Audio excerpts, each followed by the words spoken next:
लंबा और छोटा सुनने में तो बड़े सीधे साधे शब्द लगते हैं, है ना? लेकिन इनके पीछे एक बहुत गहरी सोच छिपी है। और पता है इसे समझने का सबसे मजेदार तरीका? चौथी क्लास की किताब से निकली एक पहेली। तो चलिए बिना देर किए सीधे उसी पहेली में कूद पड़ते हैं। तो कहानी कुछ यूं है, राजा अकबर ने एक चुनौती दी। उन्होंने बस जमीन पे एक लकीर खींच दी और अपने दरबारियों से कुछ ऐसा करने को कहा कि सब सोच में पड़ गए। अब ये सुनने में तो एकदम नामुमकिन सा लगता है कि नहीं? मतलब किसी लकीर को छोटा करना है पर उसे छूना भी नहीं है, मिटाना भी नहीं है। भला ये कैसे हो सकता है? और ये पहेली किसी और के लिए नहीं बल्कि राजा अकबर के दरबार में उनके सबसे चतुर मंत्री बीरबल के लिए थी। तो हुआ ये कि अकबर ने जमीन पर एक लकीर खींची और बीरबल से कहा, इसे छोटा करके दिखाओ। लेकिन एक शर्त भी रख दी। शर्त यह थी कि लकीर का कोई भी हिस्सा मिटना नहीं चाहिए।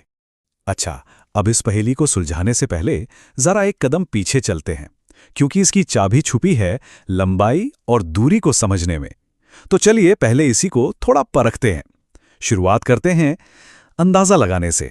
इसे समझने के लिए एक छोटा सा खेल खेलते हैं। नाम है डॉट गेम। इससे पता चलेगा कि हमारी आंखें और हमारा दिमाग दूरियों का कितना सही अंदाजा लगा पाते हैं। बड़ा मजेदार है। तो स्क्रीन पर जरा ध्यान से देखिए। क्या लगता है कौन से दो बिंदु हैं जो एक दूसरे से सबसे ज्यादा दूर हैं? बस एक अंदाजा लगाना है अपनी आंखों पर भरोसा करके। और अब ठीक इसका उल्टा, कौन से दो बिंदु एक दूसरे के सबसे करीब हैं?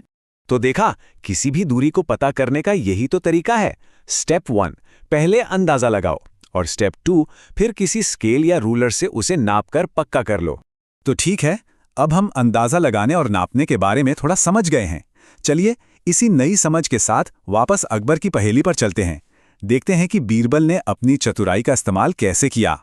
तो सोचिए, एक तरफ हैं चुनौती देने वाले राजा अकबर और दूसरी तरफ हैं समाधान खोजने वाले बीरबल। पूरा दरबार सांस रोके देख रहा है। बीरबल अब क्या करेंगे? और ये रहा बीरबल का कमाल का जवाब। उन्होंने अकबर की लकीर को छुआ तक नहीं, उन्होंने बस उसके ठीक नीचे एक और लकीर खींच दी जो अकबर की लकीर से ज्यादा लंबी थी।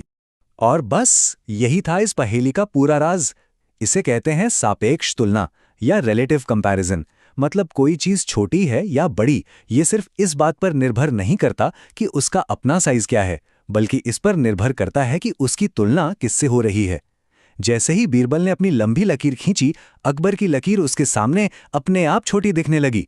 तो ये तो हुई कहानी, पर माप और तुलना का ये जो आइडिया है, ये हमारी रोज की जिंदगी में भी तो काम आता है। चलिए देखते हैं कैसे। जहां एक नंबर है 272 सेंटीमीटर, सोचिए ये कितनी ऊंचाई होगी। ये दुनिया के सबसे लंबे इंसानों में से एक की ऊंचाई है। सिर्फ एक नंबर से इसका अंदाजा लगाना कितना मुश्किल है ना? और देखिए, हम सब अनजाने में बीरबल वाला तरीका ही इस्तेमाल करते हैं। बड़ी चीजों को समझने के लिए हम उनकी तुलना किसी जानी पहचानी चीज से करते हैं।